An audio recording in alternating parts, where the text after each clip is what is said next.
जरूरी नहीं कि जिंदगी में हम आए हैं और हम जैसा सोचें वैसा ही हो। जरूरी नहीं है कि हम संसार सागर में, देखो भगवान ने आपको और हमको जन्म दे दिया, शरीर कैसा देना था ये उसको मालूम, हमारे पूर्व का कैसा कर्म था उसके अनुसार हमारा शरीर मिला। आपको और हमको जो शरीर मिला ये हमारे पूर्व के कर्म के अनुसार। आप सुंदर बनकर जन्मे, भगवान की कृपा है। आपके हाथ भगवान ने दिया, भगवान की कृपा है। आपके पांव भगवान ने दिया, भगवान की कृपा है। नेत्र दिए, भगवान की कृपा है। जिह्वा दी, वाणी दी, भगवान की कृपा है। श्रवण शक्ति दी, भगवान की कृपा है। बुद्धि दी, भगवान की कृपा है। शरीर कैसा देना था ये परमात्मा ने हमारे पूर्व का स्मरण कर कर, पूर्व के खातों को देखकर तब भगवान ने हमको दिया। यहां जितने लोग बैठे हैं, अगर आप में से किसी ने लोन लिया हो तो बैंक वाले पुराना हिसाब देखते हैं। यहाँ माइंस वाले बहुत काम करते होंगे तो लोन लेना ही पड़ता होगा, है? तो लोन लेते होगे तो पुराना हिसाब देखा जाता है। पहले लिया था, जमा करा कि नहीं करा, इतना पैसा लिया था, उस बैंक से उठाया था, भले तुम दूसरी बैंक से लो लोन, पर वो पूरी बैंक उन टटोली जाती है कि इसने पैसा जमा करा कि नहीं करा, इसने जमा किया कि नहीं किया।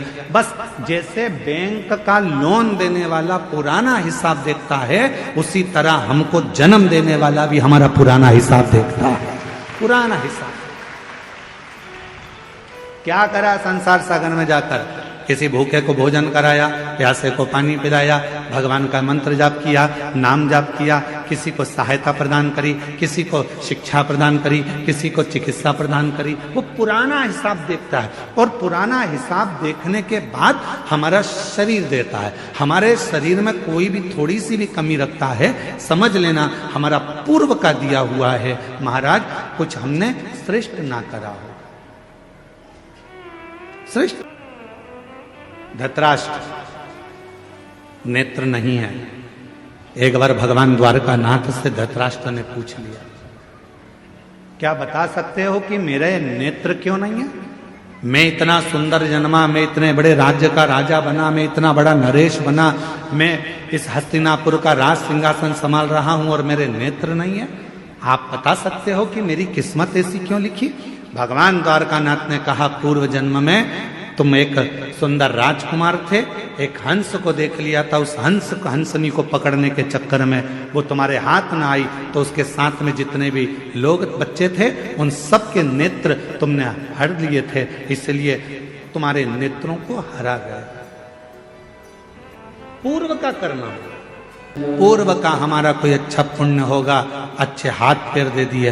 पूर्व का हमारा कोई पुण्य होगा, बोलने के लिए वाणी दे दी। पूर्व का अच्छा पुण्य होगा, देखने के लिए नेत्र दे दिए महाराज।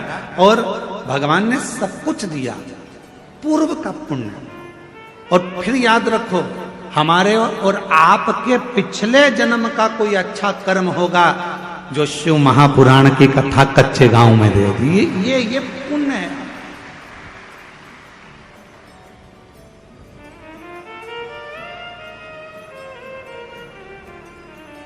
यहां से जाने के बाद भगवान को धन्यवाद देना, तूने बड़ी कृपा करी, हमारे गांव के पास में कथा करवा दी, मैं जाके कथा सुन ली, तूने बड़ी कृपा करी, मेरे दोनों पांव अच्छे चलकर गई, तूने बड़ी कृपा करी, गाड़ी से पहुंच गई, तूने बड़ी कृपा करी, बैठने की जगह भी दे दी, तूने बड़ी कृपा करी, कथा सुनने के लिए कान भी अच्छे दिए। एक आध गड़बड़ हो जाता तो फिर ध्यान लगाकर सुनना पड़ता।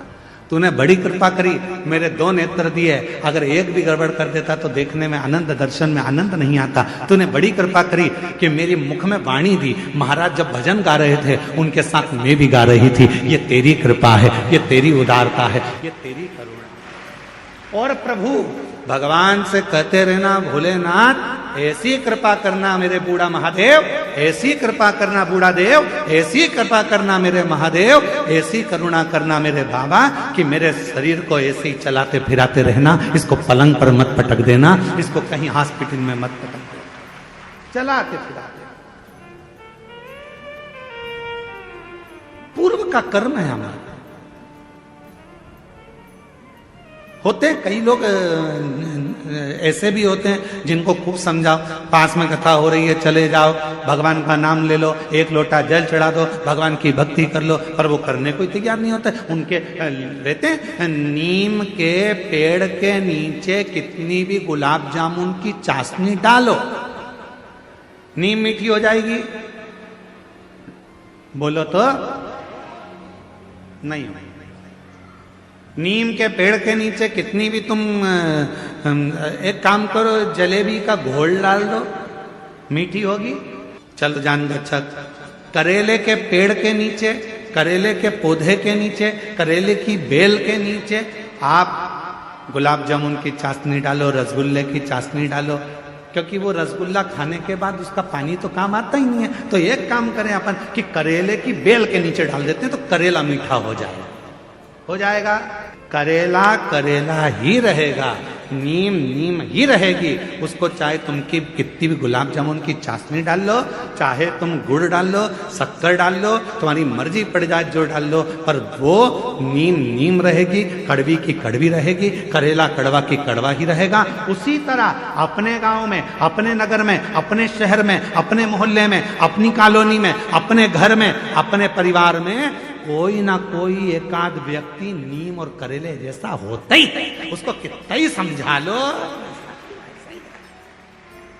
कितना ही समझाओ,